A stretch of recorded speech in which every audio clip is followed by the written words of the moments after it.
Невладините организации кои работат на територија на општина Струмица ќе добијат работни простори за извршување на своите активности со кои придонесуваат за развој на општината и заедницата. При крај реконструкцијата, адаптацијата и уредувањето на една од зградите во поранешната касарна во Струмица, позната како инкубатор, каде ќе бидат сместени пред се здруженијата на социјално ранливи категории на граѓани, но и останатите невладини организации.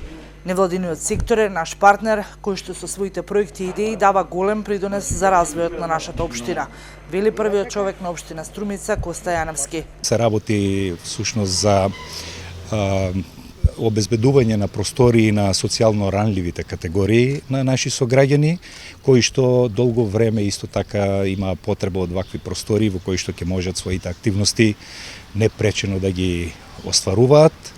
Едниот дел и другиот дел од оваа зграда ќе биде наменета за останатите невладени организации кои исто така долго време бараа свој простор каде што ќе можат својот позитивен придонес до развивањето на нашата општина и нашето општество да го искажат на најдобар можен начин.